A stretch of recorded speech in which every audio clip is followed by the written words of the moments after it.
Mayampunuakpu Kurumzari. A very good evening to all my followers. Ahanba Maktada Bhogali Bihu, Makar Sankranti, Uttarayan, Pongal, Hausi Chatliba, season asida, ngasi celebratory siglo festival, Nasina Lakpada, Mayampunumaki Punsida Nuaya Faba, Hakchang Paba, Haibadu Weresanu, Isana Ninjaba, Tungba Amasung, Nuaya Faba Punsiama, Mapuna Binabiba Weresanu Haina, Ihagna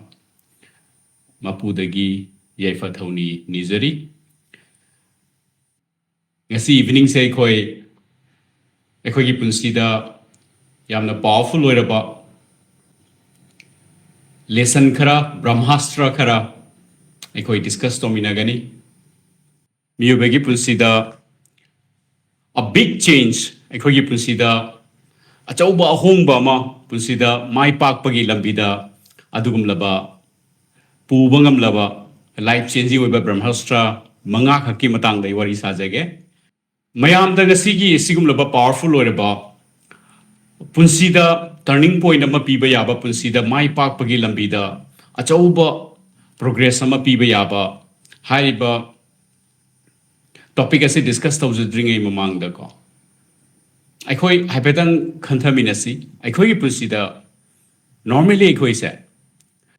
Punsida Achauba Tabama Pangtoki Haina Kalakamatam Natraga Punsida, my park Pagilambida. Achauba Kongtang ama Logena Kanba Horokomatamda, Ayamba Matamda Ecoise. Ecoise Ecogi surrounding the Lairiba situation, Natraga Egi support system, Natraga Egi Ima Ipana support over, Natraga Marup Mapana support over, Natraga Egi financial condition, Hazana Kahatare, perfect oiba. Egi perfect oiba, Dugum Laba, perfect oiba momento lacking key.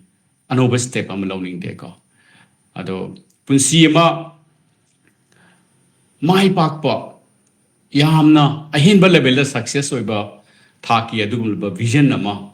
Punsima Singapamatam daikoise. I am bamatam the external condition mayam. I could consider Toiba Hoigi Pibam Natraga conditions mayam se koi hana just away. I see Fandragadi. Aina Kanjari Baningjari Base, Tumbang Gudraka Hainako, Ekoi, Domaina Kali, Kariumatam Daikoisimusu Kali, Aigi Punsida, Hariba Pibam Singse with Dragadi, Hariba Condition Singse with Dragadi, Punsida, so me moi behavior, with Hopaya, the Basuya Kaina, Domaina, Hainabas, Domaina Sodum, Kandusuyawe. Laxening up pointico. I coined discussed of Zagadoriba Bramhastra, si Maruina, Steve Jobs, Hariba. Industry icon akhoi personal computer PC haina so koina khangna jariba personal computer gi pioneer mobile phone industry gi pioneer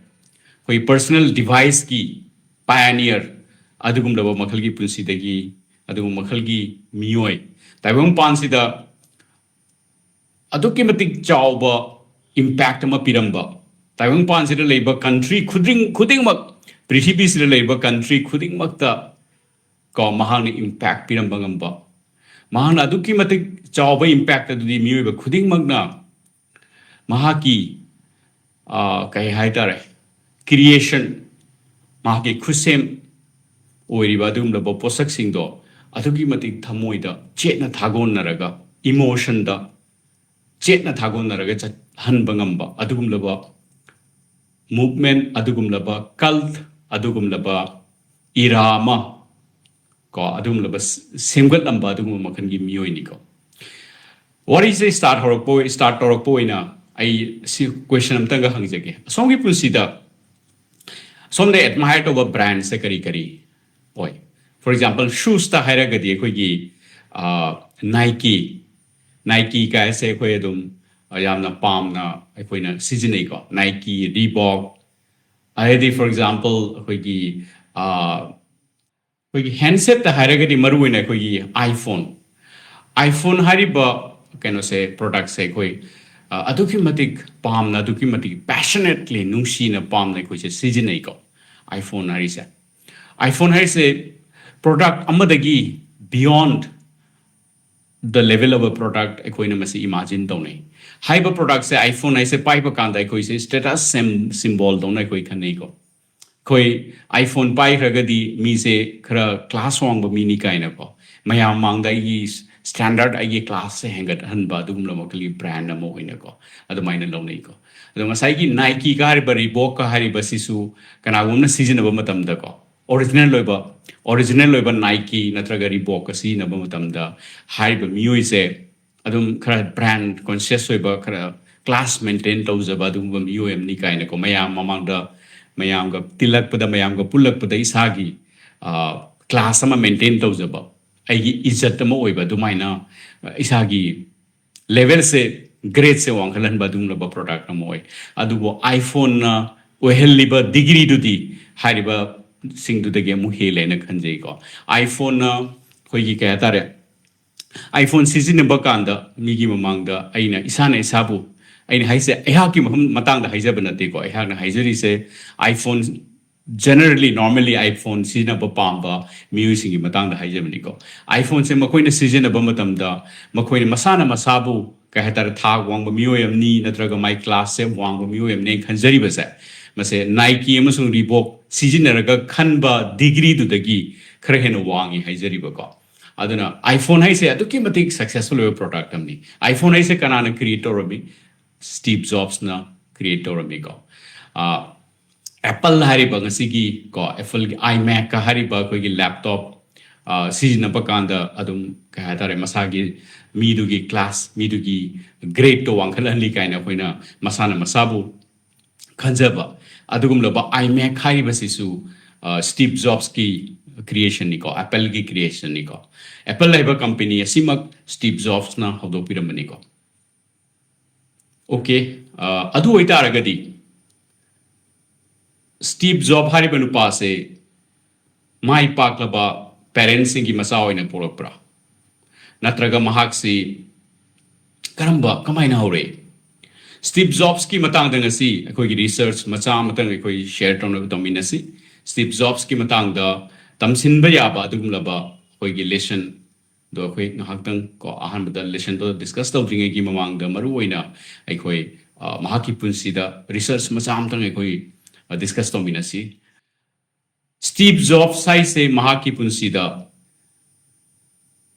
da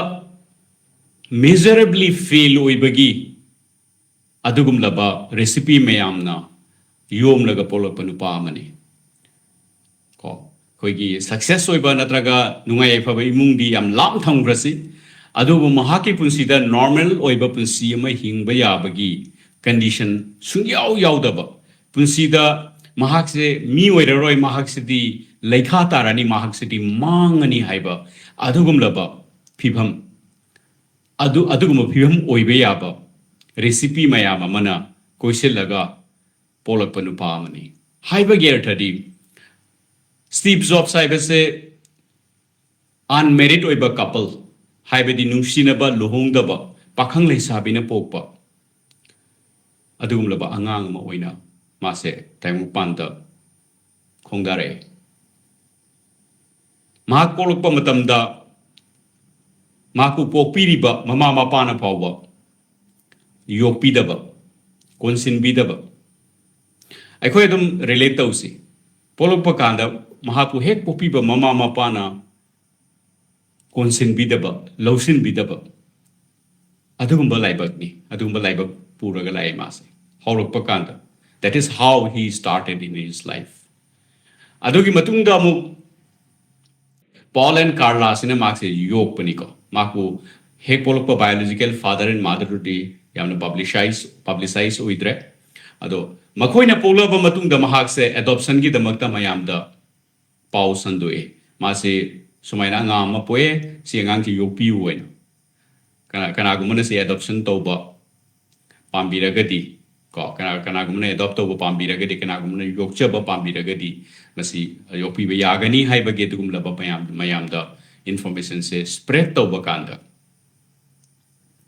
mahak se adopt tobinaba mi se thorak treb ado actually mapu poiba biological mother father dunadi mahak se ko mapu saunu ba yopi dori ba mama pa se at least graduate oiba adugum laba couple haibado oibam thoi haiba makoi gi wakal lam leje ki ko makham hak se mapu yok tori ba parents se graduate oige doni haibado haiba biological father and mother aduna khanjaba leiki adobu graduate ti amata lakpidre maku yopagi last finally mahaku yoiba Paul and Carla job sariba akoi gi lower middle class ki akoi gi kara couple lama makoi masa mak se kaino oiram dreba graduate oiram dreba makoi se graduate oidabadagi mahak se mu akoi gi adoption mangun tohlaroi mangun da piraroi haibagi biological mother and father do mu decide to progress khanna jengbiu angang se poe poga angang se mama mapa do yok pidre aduga maku yoke hena lakwa mi du su amu kahatare amadagi amada kanada yonda no haibagi adugumba security leitaba phibam amada ma se tare tayong pandala amatamda angang singi marai bak se khanna jengbiu masimagni Steve Jobs se akoi tayong panda at least adugi phibam dadi oiraga polakti ko ayamba mi adugi phibam dadi oiraga polakti akoi bu pokpiriba biological ima ipaduna ayamba matamda yokpi ado by chance madu yokpa do possible oidragasu akoi se ko atopa mimna adopt toba koigi smooth oina akoi se adopt toba gi adugum laba process ta chalni ko so asigum laba akoi gi kahatare yamna kaino oidaba normal oidaba maraibak thiba makhal ki situation amada taraga adumaina polakpa Mr. Steve Jobs ni ko adumaina ma se finally Paul and Carla Jobs se makoi ne yoe makoi se graduate nate makoi se lower middle class ki family ki mioi sing ni adubu Steve ki biological father and mother na makoi de promise tawalle aigi isa se at least graduate yo hingani haibado adu promise tongnabado adugi haiba condition do yaraga makoi bu haiba makoi da angang isi sinare adugi matungda angang se tamna chawre chawrapaga loina na mahak se school chatpa horok mo tamda su mahak se ko magi kahatare magi friends mayam ga maga adum sanabinaba matam natraga mane school chatpa matam se ma se ayamba mayam na ma se ko leg pulling haiba natraga bullying haiba ko mangonda chirairaga hoba ko nangdi horok ko maduni nangdi aduni haiba gi mong da ko mangonda down tawraga mangonda chirairaga dum hoba sigi mong se dum toba adu da mark se kara khana ma se school to ge haiba wakhan khanki adu degi ma se school chatpa gi interest se ma se handarakhiba adu gi matung da ma se school change tawraga continue tawra lai already ma se 1972 da ma se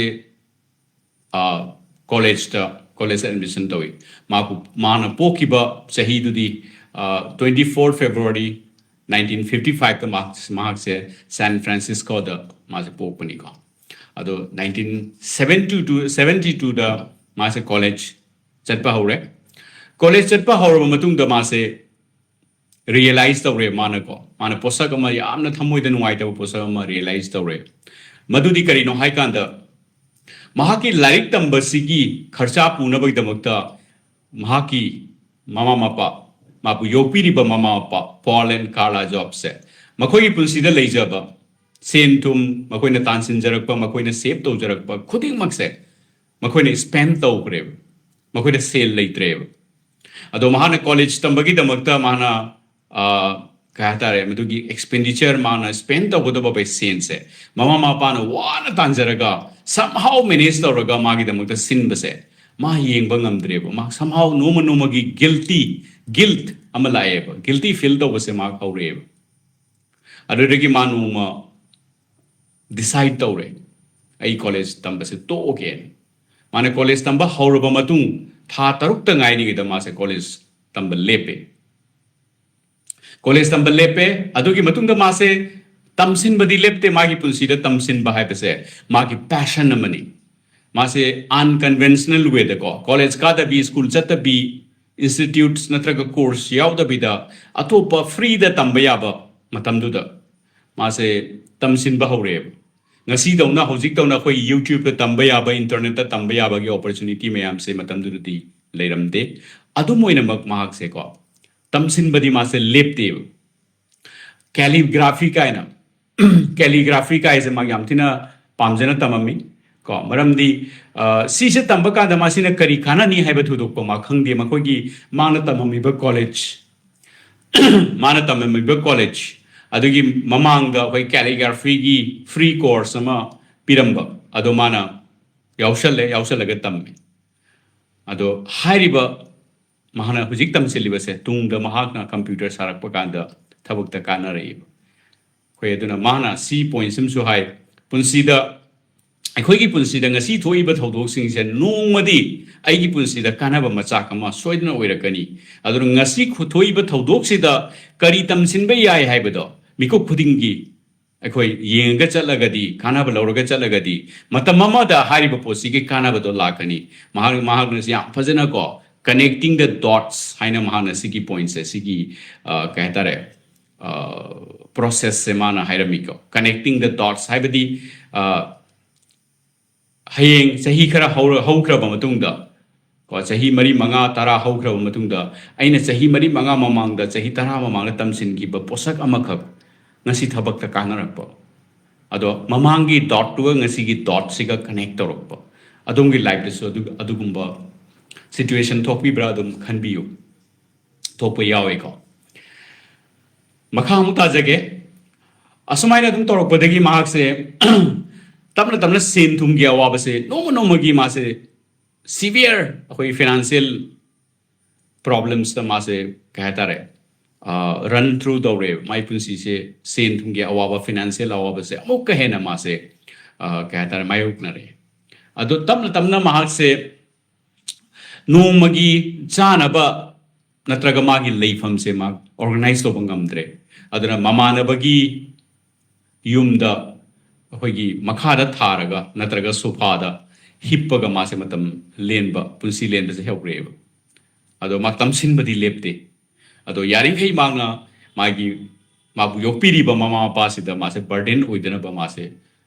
ka hatare magi best level do honarba at the same time matam sinba lepta ba si to ba hore ko adeidi magi chana thangna ba se mase income leijadabani na mama pa da su tangning dabani na akhoi amumuk yawi ko ai miem oina ba ai yum thado ga chalage topalam dam da chalage kaina chalaga atopa city imda yum thado maga atopa city natraga atopa town natraga village amada leiraga yumda tangda bida imai pa da tangda bida mafamduda aina ngamjaba mong da aina sinjeraga punsi lenba adudagi ai future ama sengoit ke kaina khanba adugumba wakal ni ko exactly masu akhoi gumba mini ma tongan ba khoi gi super human being ama natti ko ado maso akhoi gumna ordinary oiba normal oiba miyo yamani ado sumaina ma se hore adaidi chaningai lerekta dana ma ki manage tongna ba pocket money se lerekta dana ma kamai to geda kok bottle lambi da taba kok bottle se mana lambi de ki khullaga kok yoliba company do natraga moigi dealer do da return tawraga 5 cents bottle amada ma phangiye adamai tawraga kok bottle se lambi de ki khullaga return tawgi keno se thabak se si wina tawre sumai tawraga lenamba nupani ngasi apple iphone imac ipod kai bese puthoiba single nupa se ado apple imac apple company se apple haiba company se prithvi ki khwaidagi chawba company ama oina ma pukhalame asumna mahagna ko akhoi coke bottles collect tawraga adu return tawraga 5 cents income tawraga dumai tawraga mase mahaki pocket money natraga mahaki manage tawjabagi magi punsi do manage tawjabagi adugum laba income adu tanjaraga magi life se dumai na spend tawrami matam du da matam sinbasu lepamde however hariba sales se sumain tawraga tanjariba sales de mai punsi da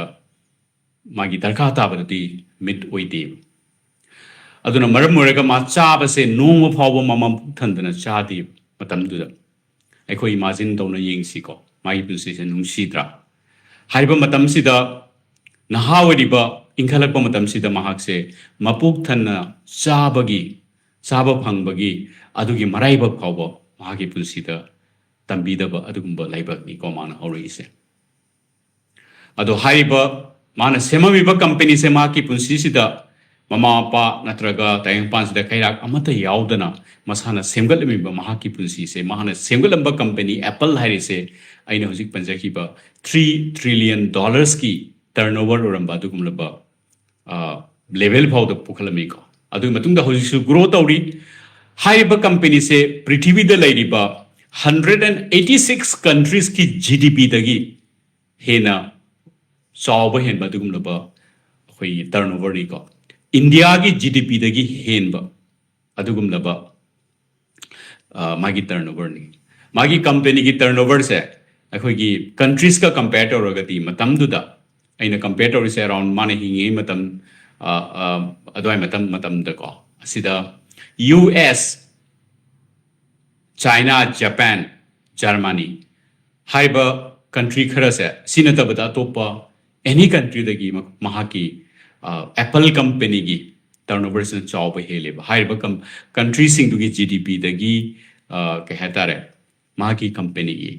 turnover se chawba hele adugi level faw ni mana haiba company se pukhalami se adugi magi masagi value su par se ma masa se kayam sen pairam ge se masagi chahi kun humdoi su da ma se millionaire ma oire ko $1 million pai ba mioi ma oire masagi chahi kun humdoi tes ngai ringe da masagi chahi kun manga sur ko da ma se 100 million gi mapu oire masa magi worth se magi value se ado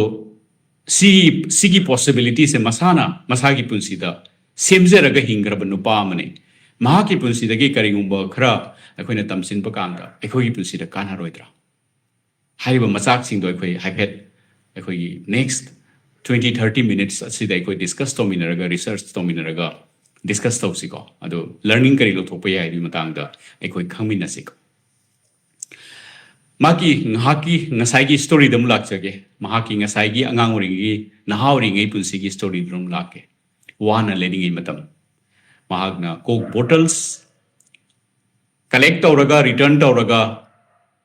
5 cents tawna mana earn tawjaraga punsi lelingai matam puk thanna chaba phangjadaba ko numit khudingi mase khoigi puk thanna chaba phangjadaba ko somehow manage tawraga hingbagi phibam du ma hingame mana hingiba town du da iskon gi mandir ma lerame temple ma lerame haiba iskon gi temple sida khoigi free lunch anybody any bhakta ko any devotees lakpa anybody lakpa se ko free of cost khoigi sak pijerame ado Steve Jobs na no madugi pawdo phangbadagi hafta amada nongma every week nongma ko 10 kilometer makhong na walk tawraga haiba iskon gi mandir du da chalaga puk thanna chaba yaba dugumba chara ama phangbai damakta hafta amada nongma charame khanna yengbiyo mai punsi se hafta amada nongma puk thanna charame atei nu missing sina puk thanna chaba phangjadaba adumaina lelamba Steve Jobs ni sumaina lelami ma tamsinba lepte tabna ma se ko thaba ama tawba hore some khoigi gaming company some adugumba company amada ma se khoigi software gi adumlaba some creativity gi related works IT related works ama se thabak tawba hore thabak tawraga haiba thabak se ma se somehow work environment se ma se enjoy tawtre thabak to ma continue to niyam tadnam kam thabak se Thadoga mayam the line the lebi ko masa thabak to thado malaye thado malaga mase haiba matam sida mase kai tawdu no haiba punsi da wahanga ma ain tawdu se karino aigi mangnam chatta ina tawdu se karino haiba gi mai gi punsi da kari gumbong ko mag mi se mi ma oina ba hona ge haiba siti yam chawba dugum lo mai gi punsi da mai gi thamoi da mai gi wakhal da ꯌꯥꯝꯅ ꯆꯥꯎꯕ ꯑꯗꯨꯒꯨꯝꯂꯕ vision ꯑꯃꯗꯤ ꯂꯩꯀꯣ ꯑꯗꯨꯕꯨ vision ꯍꯥꯏꯔꯣꯏꯒꯦ ꯃꯥꯒꯤ ꯇꯧꯅꯤꯡꯕ ꯑꯗꯨꯒꯨꯝꯂꯕ ꯄꯥꯡꯊꯣꯛꯅꯤꯡꯕ ꯑꯗꯨꯒꯨꯝꯂꯕ wish ꯑꯃꯗꯤ ꯂꯩꯌꯦꯕꯀꯣ ꯑꯗꯨꯕꯨ ꯃꯥ ꯀꯩꯅꯣ ꯇꯧꯗꯣꯏꯁꯦ ꯃꯥ ꯈꯪꯗꯕ ꯁꯤꯒꯤ ꯃꯇꯥꯡꯁꯤꯗ 1974 ꯗ ꯃꯥꯁꯦ ꯏꯟꯗꯤꯌꯥꯗ ꯂꯥꯛꯑꯝꯃꯦ ꯃꯇꯝꯁꯤꯗ ꯏꯟꯗꯤꯌꯥꯗ ꯂꯥꯛꯑꯒ ꯃꯥꯁꯦ ꯁ꯭ꯄꯤꯔꯤꯆꯨꯋꯦꯜꯒꯤ ꯅꯣꯂꯦꯖ ꯁꯤꯗꯒꯤ ꯒꯦꯟ ꯇꯧꯈꯤ ꯊꯥ 9 ꯂꯩꯔꯝꯃꯦ ꯏꯟꯗꯤꯌꯥꯗ ꯏꯟꯗꯤꯌꯥꯗ ꯂꯥꯛꯑꯒ ꯁ꯭ꯄꯤꯔꯤꯆꯨꯋꯦꯜ ꯅꯣꯂꯦꯖ ꯒꯦꯟ ꯇꯧꯈꯤ ꯑꯩꯍꯥꯛꯅ ꯇꯧꯖꯔꯛꯄ ꯔꯤꯁꯔꯁꯇ ꯑꯩꯍꯥꯛꯀꯤ ꯂꯥꯁ 20 yearsꯀꯤ ꯔꯤꯁꯔꯁꯇ ꯑꯩꯍꯥꯛꯅ ꯌꯦꯡꯖꯕꯗ ꯋꯥꯔꯜꯁꯤꯗ ꯁꯛꯁꯦꯁ ꯑꯣꯏꯔꯕ ꯃꯤꯑꯣꯏꯁꯤꯡꯁꯦ ꯁꯛꯁꯦꯁ ꯑꯣꯏꯈ꯭ꯔꯕ ꯃꯤꯑꯣꯏꯁꯤꯡꯁꯦ ꯁ꯭ꯄꯤꯔꯤꯆꯨꯋꯦꯜ ꯒ꯭ꯌꯥꯟꯒꯤ ꯃꯇꯥꯡꯗ ꯁ꯭ꯄꯤꯔꯤꯆꯨꯋꯦꯜ ꯅꯣꯂꯦꯖꯀꯤ ꯃꯇꯥꯡꯗ ꯃꯈꯣꯏꯁꯦ ꯑꯌꯥꯝꯕ ꯃꯤꯑꯣꯏꯁꯤꯡ ꯃꯣꯏ ꯁ꯭ꯇꯗꯤ ꯇꯧꯔꯝꯃꯦ ꯁꯤꯗꯒꯤ ꯀꯥꯟꯅꯕ ꯂꯧꯔꯝꯃꯦ ꯑꯗꯒꯤ ꯃꯤꯑꯣꯏ ꯈꯔꯗꯤ ꯑꯩꯈꯣꯏꯒꯤ ꯚꯦꯗ ꯁꯥꯁꯇ꯭ꯔ ꯚꯦꯗꯀ ꯍꯥꯏꯔꯤꯕꯀꯣ ꯁꯤ ꯃꯌꯥꯝꯁꯦ ꯀꯝꯄ꯭ꯂꯤꯠꯂꯤ ꯅꯩꯅꯔꯝꯃꯦ ꯃꯔꯝꯗꯤ ꯑꯩꯈꯣꯏꯒꯤ 6th 7th 8th century swai matamsida aikoigi India se prithibida khwaidagi chawkhatpa leiba ama oirame khwaidagi knowledgeable oiba knowledge pu worship toba digumlaba leibak ama oirame ko prithibidagi mafam kayadagi knowledge tamsinbagi ko gyan tamsinbagi digumlaba center ama oirame prithibida ko koi Nalanda University Nalanda Vishwavidyalaya kaina hariba ko si mafam ga se matamam da prithvi ki mafam kaya dagi mi la aga sida akoi research toba study toba ko adugum laba mafam ama oirame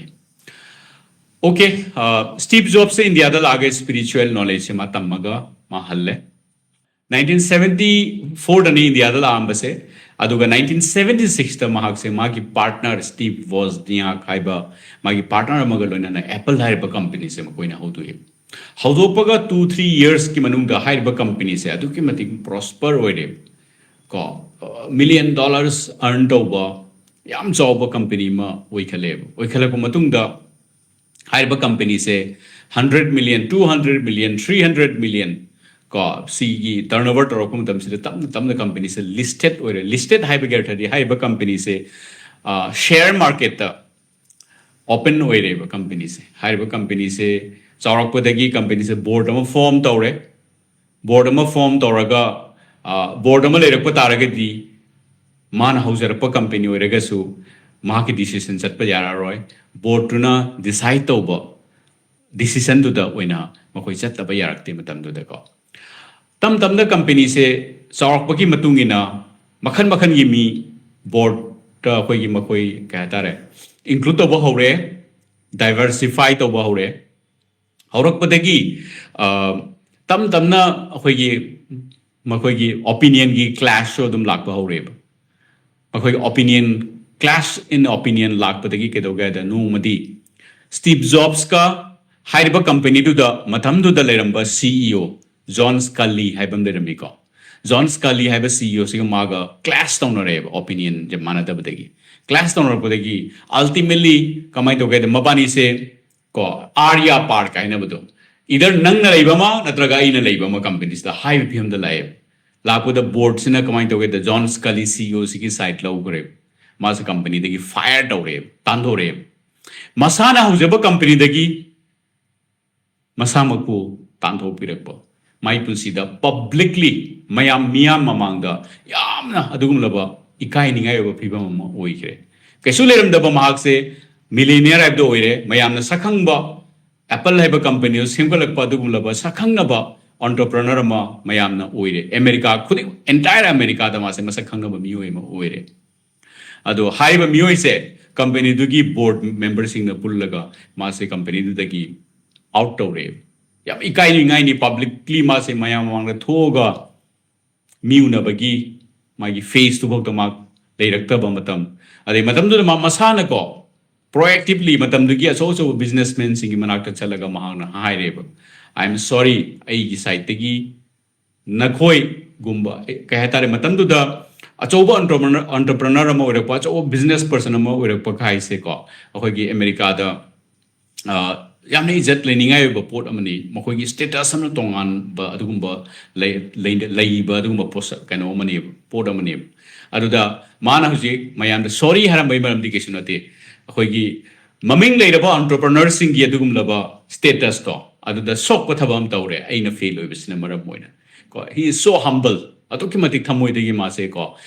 fazaba wakan khan badu mu yemni mayam ma sorry harame ai se fail oire ai se company du gi tan thore hai ai kai do no khangge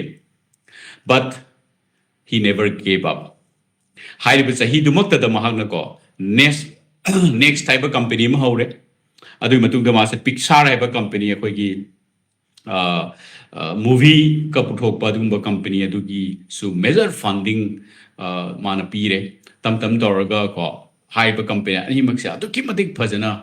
success hoire ko success hoibedagi yam job company hoina mana tam semgale ko adu si matang se magi wife mana magi future wife so haiba company haiba thabak se torok pa kan da mag se unaki adu no sumain toy tobedagi mag se mana hai karigumba apple da ge se fire torom draba out torom draba ai punsi da dum mutik success story se oiram da su yai ai gi punsi ge life partner se uram da oi phangnaram da su yai magi punsi ge life partner se na mahak na success oibada mana success oibada mahak ki punsi ge life partner se na aduki matik mahak ko support se to bi rei ko ado mahak na hai karigumba apple company se da gi mahak ko fire torom dragadi tamthom dragadi mahak ki punsi da complete oina fulfilling oiba punsi ema oiri se aduki mati oiram da su ya na mana ogi occasion kya da mahana phungdo ki ko mathang ga moi haijage 1997 da haiba apple company se tam toroga ko mana thokraba matung da rocket tona rise toromba mai pakpagi lambi da sangselamba company se grow toromba company se tam na downfall oiba hoire haure haurakpadagi company se bankruptcy ki phibam da laktore almost bankruptcy ki phibam da laktore sigi matang sida kamai together company sina apple hariba company sina ko next hariba magi company se acquire tawre se atai ke sunate Steve Jobs to chalaga haizer utari ma law haba yada busi ai adu my company se wina lei taragadi ma se ko by default ma adum apple gi part amo irani Steve Jobs se hanna lakhaning bagi damakta ko haiba sorry aduki matik well performing oidraba company apple sina ko next haiba company se acquire tawra matung da Steve Jobs se apple da halaga Steve Jobs se CEO mu helle ohela matung da Steve Jobs sina haiba company sida Leiram Pivum se analyze to the company se bankrupt or bagi company se mood pay abagi Pivum the town Leiram. Steve Jobs and Lava Matung the company se revive Toraga pretty wiki quite a job company have it all. Do we level the pure? Sumaina Mahak se Kanatowi Kahatare company se mana revive Toraga ko the mind Toraga Mase mana my park per journey ema company se ki future ma se me hai pa company se puthok pa product se prithvi da mina pamna ba apple iphone gumba ka khoi gi imac gumba adum pamna ba adum la ba product mo ina mana se me atopa product sing na 20000 15000 rupees se yon ba same feature piri ba iphone duna 1 lakh 2 lakh tawraga yol la su mayam na queue lem na raga leire ko Apple gi iPhone model ama launch tawni ka hai taragadi nung andringa de gi cube lab nei haina rini prithvi gi mafam kaya da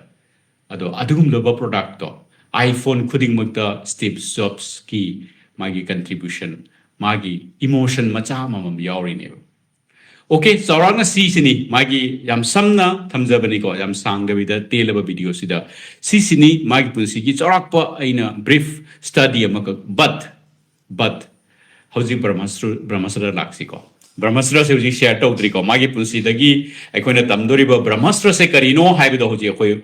discuss to horasi adu laksage this will be more and more interesting loibu how mayam de minasi ko loibu how yeminasi thank you ahanbada magi punsigi research Steve Jobs ki punsida research taro matung da phangiba ahanba big learning se karino hai kanda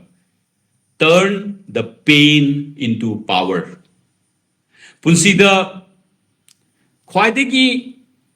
khudong chadaba phibam nungaitaba phibam awaba phibam aigi pangan son ba phibam do khwaidagi pangan kan ba phibam do on thuoi si possible way yam samna haibada magi punsi ki tangka khuding mak se dugi example ngak dani ahan bada mahak se luhongdri ba pakhang le sabina pokpa ngang ni mabu popi ba biological mother father na mahak se yopi badi yamna lamna thamgrasi mahak se pola matung da taibang pan da khongdara ba matung da mahak se kanana yokani haibagi confirmation po security bo leitaba adugum laba laibak puraga lai prithvi da khwaidagi successful eba industry icon ma oina ma se magi punsi ya roiba ya hip tan ki ko taibang pan sida apple haiba khoigi personal computer pc device phone khoi cell phone gi movement nama revolution nama mahana creator maga tumaina loi hi yung punsi da mai pak padi thangro chumna punsi survive to bagi damakta darkar ta ba requirement amata yaudana pola ba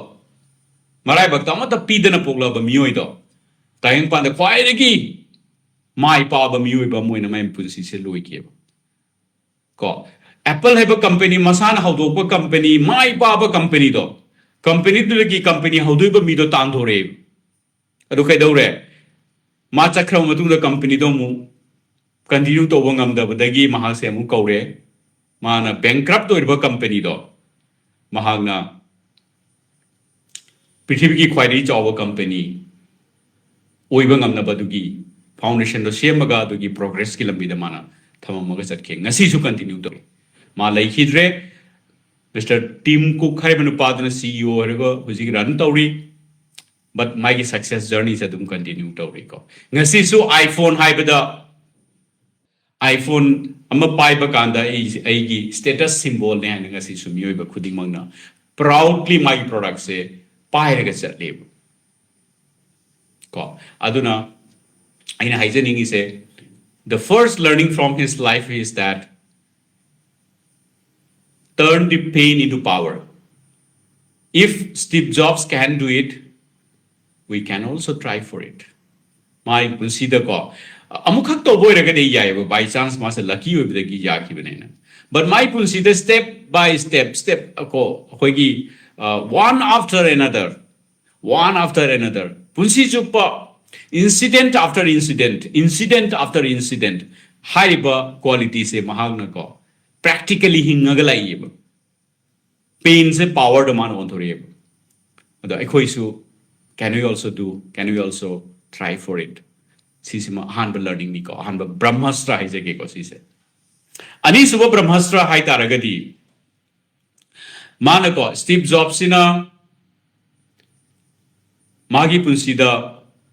whatever situation we jerasunu chara hen ba phibam su oirasanu ko mai pusida progress oi bai lambi da leibagi matang su oirasanu dai mahon da bully to ba angang ori da chirai raga hoba school da ma bo hoba whatever conditions su oirasanu he never stopped learning the hunger to learn ko hoigi tamsin bagi aram khawrang ba matam pon bu da punsida lege da ba aroi ba mi ko paw da mano line ma haibi rami ko stay hungry stay foolish hai na stay hungry stay foolish hai na hungry hari se ko ma knowledge tamsin bagi hunger duni ko man pan biri se adana matam pon mukta anuba knowledge tam bagi learn to bagi hunger do thambiu adu stay foolish hai bagi arthadi aina tamsin ba kanda ko aidi khangabani aidi hairabani aidi CEO rabani aidi CEO irabani aidi CEO irabani natraga aidi manager irabani aidi sen pa irabani aidi C position da leirabani aidi officer irabani ko hairaga aidi khangabani ena khanlaga tamdaragadi aina khangdori do aina tamdori do pung pharoi he tamsinba kanda aina tamdori ba oza aigi oza sai ngondagi thawang basu bijai ngondagi handa basu yai anybody ngasi gi taimong pan side any person dagi tamsinningai mayam lei ko aduna aina tamba kanda ko aise karim ta subject to the karim field to the aise aina tamsinjari ko field to the aise karim ta khangde hai bedo aise zero knowledge ne aise jam be student amni na isanam karim ba khanjaraga tamdaraga de ꯑꯩꯒꯤ ꯇꯝꯁꯤꯟꯗꯣꯔꯤꯕ ꯕꯤꯗ꯭ꯌꯥꯗꯣ ꯅꯣꯂꯦꯖꯇꯣ ꯃꯄꯨꯡ ꯐꯥꯅ ꯇꯝꯕ ꯌꯥꯒꯅꯤ ꯅꯠꯇ꯭ꯔꯗꯤ ꯑꯩꯒꯤ ꯅꯣꯂꯦꯖꯇꯣ ꯑꯩꯒꯤ mind ꯇꯝꯁꯤꯟꯒꯗꯕ ꯃꯥꯏꯟꯗꯣ ꯂꯣꯛ ꯄꯥꯜꯂꯒ ꯊꯝꯃꯅꯦꯕ ꯑꯩꯍꯥꯛ ꯁꯣ ꯑꯅꯤꯁꯨꯕꯁꯦ ꯑꯩ ꯂꯥꯏꯟ ꯄꯥꯋꯔꯐꯨꯜ ꯂꯥꯏꯟ ꯑꯃ ꯁꯤꯖꯤꯟꯅꯖꯔꯤꯀꯣ ꯑꯍꯥꯟꯕꯗꯨꯅ turn the pain into power is a big headline ko tamsinba yaba mai punsidagi Bramhastra anisubasida mana sinariba line se stay hungry stay foolish ko mai punsida lepanai dana tamsin gadobni mana coke bottle return tawraga sen talingai matam charana ma helaga hingi matam tamsinba ma lepkhide ko ado hariba mayam sina masi magi punsida noma nomagi progress oibase adum leptabani the third thing say mak karino hai kan the third Brahmastra hairagadi ahum suba Brahmastra magi punsidagi launinga hairagadi believe in simplicity and minimalism believe in simplicity and minimalism haibagi arthadi punsi se complicate to bigeno simple oina thamu punsi se punsi se ina simple oina thamba kanda ko punsi da jobo thawak pangthok pangamuni eba punsi da complicate to gono aina tawgoda ba thabak to once decide already dugi line to adu da focus to raga adu to biba amasu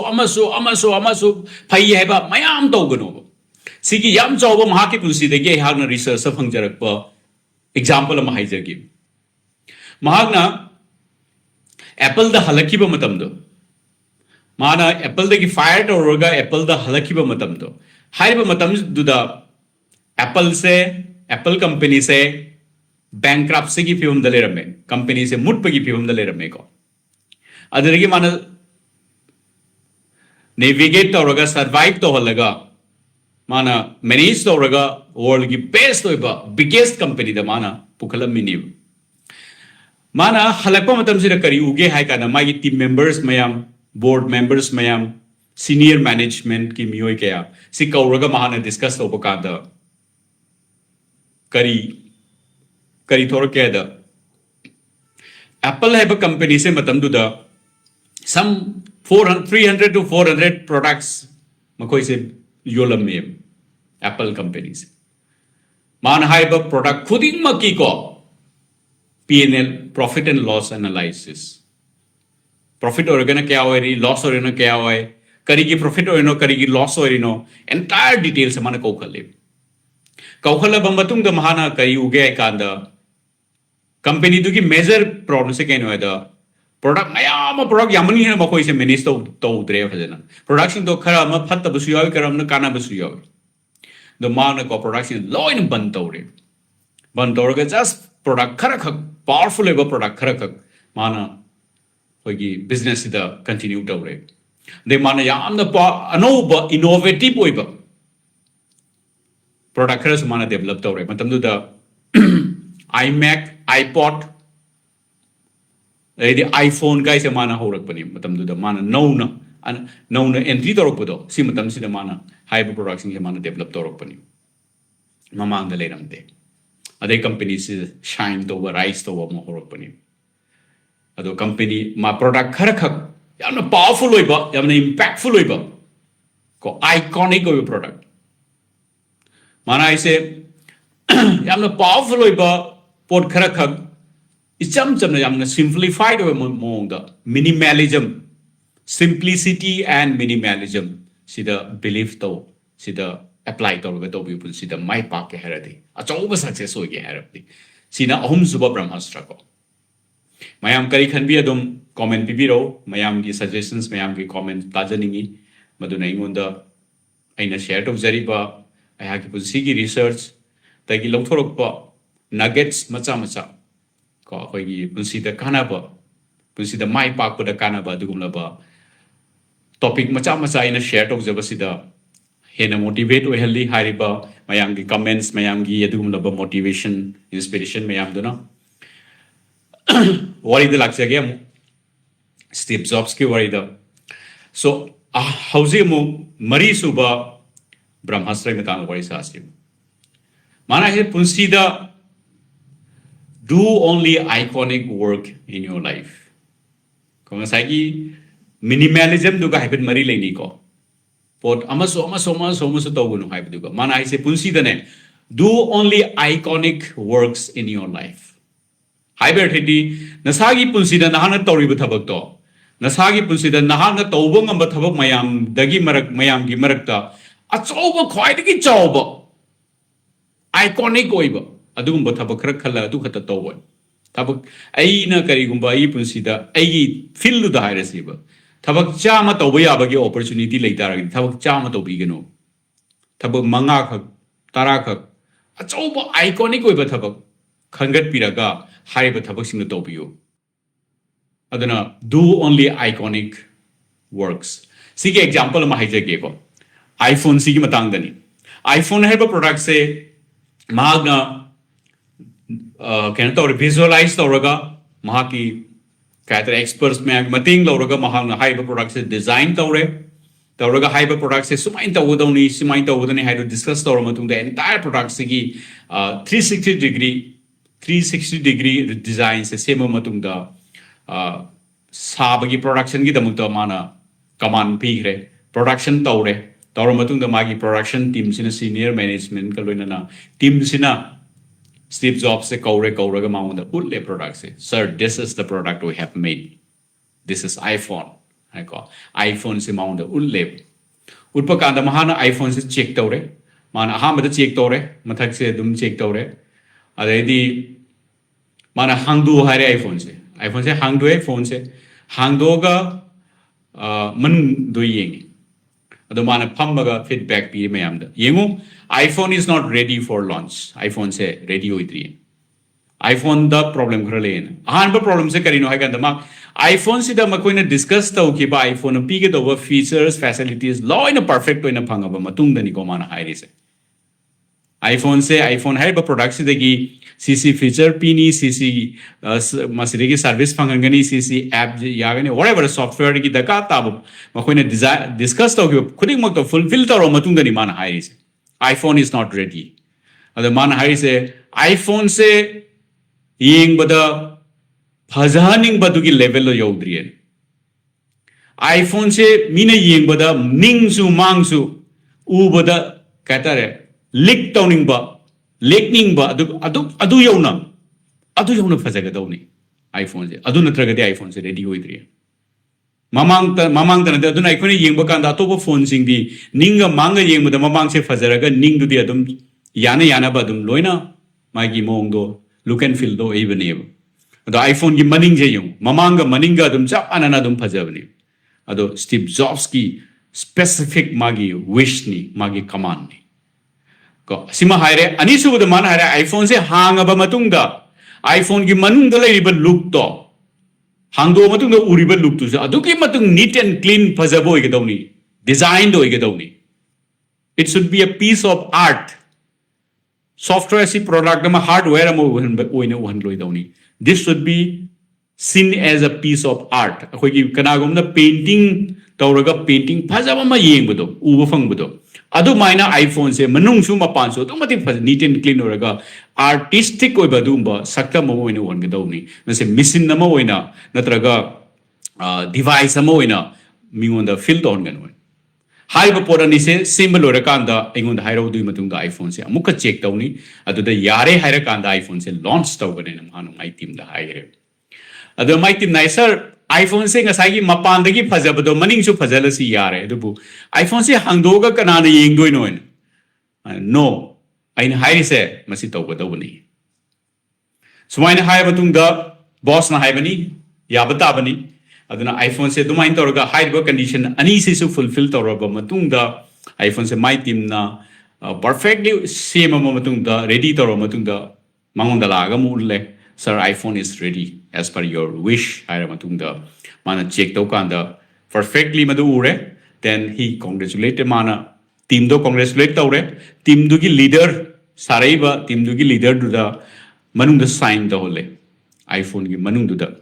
ado si da sign to sign ai se magi sign do madu da yawi hai aidi hangdo ge yengudri ko ado makoi na hai da manung da magi sign se yawi hai saraiba magi team du gi kaya hatare miyo do adara my miyo do hangi sir sidak sign to do se kari gino hai kanda my hai every artist sign on their product ko painting paint or pa miduna paint or matuna sign to iduna ko mai gi adu maina si sunang sign to do ni si se art ne okay so mana hai se punsida make only iconic products do only iconic works aduna adumaina iconic oiba iPhone haiba product se mana semam baduna maram morega iPhone hai se mage competition same feature biba competition aduna 15,000 20,000 da yon bakanda iPhone se 1 lakh 2 lakh yola phawbada mi mayam queue lebnaraga leinei prithvi da khwaigi chawba company ma oire ko mayam gi status symbol when be aba adum la product am hoina mana symbol ko this is the fourth Bramhastra mayam feedback pibiro mayam kari khan bi hariba Bramhastra sing sigi matang da adom gi any comment suggestions later so pibiro ado manga suba amasung aroiba Bramhastra aina haijagadori se magi punsi dagi mana lokhatsaba ko magi experience dagi mana wari mahairame mana nongma newspaper da pagiba some my line do exactly man hairam do use ni sing jadre adubu sidagi mana phangiba learning se kaino hai kanda ai hogi punsi se numit khudingi isana isada hangjo mama masamang hari se mag numit khudingi hangje ai hogi punsi da numit khudingi isana isabu hangjaga do wahang se ngasi se karigumba aigi punsi gi aroiba numit haibado oiramba taragadi aina ngasi tauge haina khaliba thabak sing se ai toromgadra natra tongan ba thaba ma toromgadra sigi wahang se hangba kanda ko isa se aina toriba thabak sing ya chum torok aina tawjariba nomagi tawjariba thabak sing se achumba direction da sat launa honga le na man hai numit khudingi mahagna ayukta magi punsigi nomagi punsido horom daida misienda masana masau yingjaraga mana hangiba hey Steve ngasigi nahangna tauge haina khaliba thabak mayam se karigumba ngasi asina nahaki punsigi aroba numit haido oiram taragadi haiba thabak singse torom badrai adugumba thabak singo taw madudi nahaki punsigi ngasi sina aroba numit haido oiba tarak oiba kanda nahangna tawgada thabak singdo nahana tawromgadaba thabak singdo adugumba thabak singdo numit khudingi tawraga chatloi mai punsida yamna chawba ahungba ma sina purakhen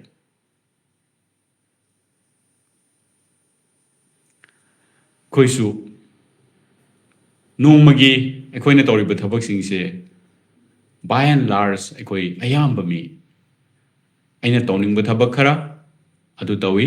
natraga upai leitadana under compulsion tauda yadaba office hairagana igi boss n tauda yadi ena aingonda pisalakpa thabak leithokpa yadaba thabak natraga fire fighting job ha kauga sisi fire fighting works koi ko ekoi ana ek lak pagumba natraga kana gumamna emergency tarakpa thabak emergency ma si matang da su ko hoigi punsida prioritizing haibagi yam chawba concept am lei ko si yam chawba fill amani sida miyoiba kayana research toi ko research roga sigi technique mayama punsida ai nomagi punsida ina tawdo thabak se aduki matik yami punsida do haiba thabak sing se loina pangthok sungamde adudi aina prioritize roga thabak khara pangthokani ko thabak tara kun le khaladi thabak kun le khaladi nomada maybe ai thabak ani natraga humdagi hena luisan bangam daba suyai ko in normal conditions adu itara ina pick and choose tawdoriba nam thabak ani humdo karam bano adugi process karino adugi science karino adugi am soba science amalai aigi special personal coaching dai haiba singse in detail oina miyoiba singda aigi client singda practice ta onje ado huzik mahana haise koi su khanna yengsi koi punsida ekona nomala tawriba thabak singse aigi aina tawningba aina si tawraga nungaine khanba thabak khara aingonda under compulsion ko anayek oiba natraga topa emergency oiba natraga aigi thak thong mana ngonda koi gi impose tawrokpa leithokpa yadaba dum thabak khara ko asugumba thabak sing tawraga dum loisalle however karigumba aina aigi punsigi ko by taking charge of my own life by taking charge of my own day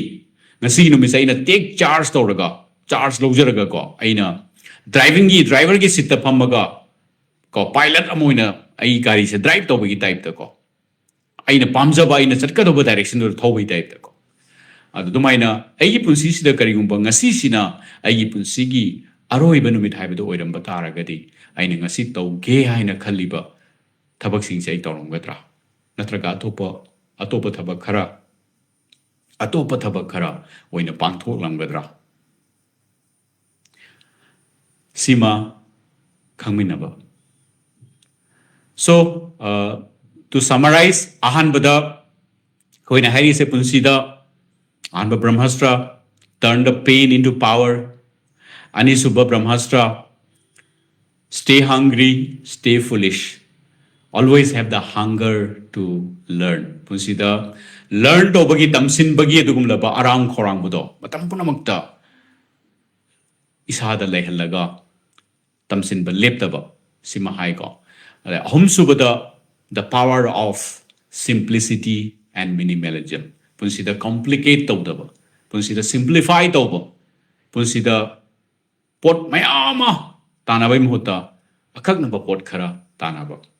already mari subada punsida aina pangthokadaba thabakse only do iconic works in life aina tawdaba thabak khara do adu kimatik tawromo Haibida Ayi Punsida Sidagi Hena Pazaba Apaba Tabak Tobang Maroy and in a declared over level do Adu Powda ina commit Toromo Natraga Karimba Posang Natra in suppose Yumama Sarenkala says a Yum Savagi mystery in Amanenkala for example. Yumama Sigi budget Sida Sigi Maung Sida Sigi land Sida Sigi design Sida Sidagi Hena Pazaba Yum Saba Yara Roy. Leitre haibido adu level the book ta pukhalaga iconic oina tawramo aina ozamani haragadi aina taiba subjects as sidagi hena hinba level the better way leitre haibido dugi level phauda ina ozama takpagi mong do ina implement tobiramo aina artist amani haragadi aina puthui ba art to sidagi hena phajaningai leitre haibido dugi level bodo pukhatpa ngamna baisana hotnaraga Haiba Tabuk to Tobiram. Phone a money high taragadi, iPhone. Sidagi Henba phone, Pithi the Nasibo Putokri, Tunda Putok, but the Haibangam de Nasiboki, human history, the phone, Haibakan, the iPhone Gumna Pazaba, Sigi level of the Pazaba, phone of the Putomdi, Sigi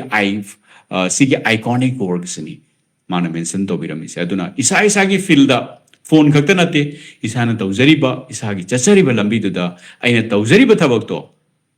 Do the iconic works only. Ordinary over Tabakto Biganu. Already Mangas of the Mana Harise, Nasi Asina Karigumba, Ayaki Punsigi Aroi Benumit or Bataragadi, Aina Nasito, Gay Haina Kanjariba, Tabak Singse, Torongadra, Natraga, Atopa Tabakra Torongadra. Atopa Tabak Singdo, Adu in a W. Asi say Karigumba Punsigi, Aroi Benumit, Ni Haina Kalakpomatamda, Torum Aina Togada Tabak Singdo, Adu Toragats at Pew, Numit Kutingi. Haiba Mangasini, Steve Zobski Punsi the Gay Koina, Lokat Payaba, Bramhastra Mangasi. I hope you enjoyed it. I hope you got some learnings. Mayam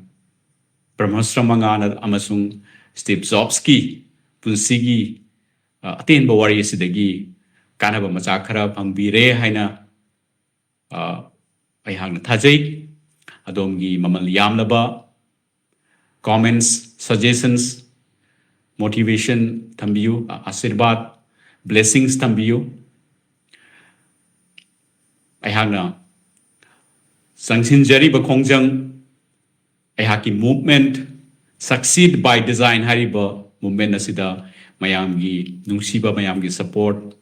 Pinabiu Hausi Powder Ayana already Pangjari Banusiba support mayam sigidamukta mayam punompu hanna thamoidagi thagachaba phongdokchari amasung nolukchari tungdasu asigumlaba nungsiba support pinabiu request amatang di thamjage yaragadi hariba platform asigi information bro thokchonggi information plus video si ehaki khangnaba isagi khangnaba adongi khangnaba mioi tara tanga share to view maramdi hariba movement asigi matangda prithivida leiba any state any country the leiba maitim sa khuding mata yohanjabadu ehaki pandamni so that makogi punsida makoina success by design achieve tobagi honorak pamatamda hariba platform hariba movement asidagi kanaba machak amatang wena su phangjaba phanghanba ngamlagadi madunai haki punsigi aina honajari basigi tobimal natraga adugi maheni hainai hangna khanjage ehaki personal internal satisfaction haibdo ijage loiselekpada mukahan na mayam po na mapu Makar Sankranti Uttarayan akoi maitihigi festival sing dinatre adu festival ama oina India apno mo celebrate tawnari koi gi Bhogali Bihu kaina ko akoi gi wena su masi imoinu gi irat pagi kharani mamang da hoki hauzik se koi gi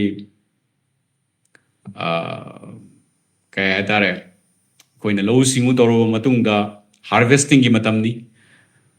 low pagi matamni mahi marong low pagi matamni hauzik se weather sunungai ba cha ba thak patumba matamni festive oi ba matamni new year gi matamni ko english ki new year ni ko khoi mai te gi di yaudri ado anyways mayam pano pu festive season asida amuka hanna bro thokchong gi mai ke dagi nungai ai fa ba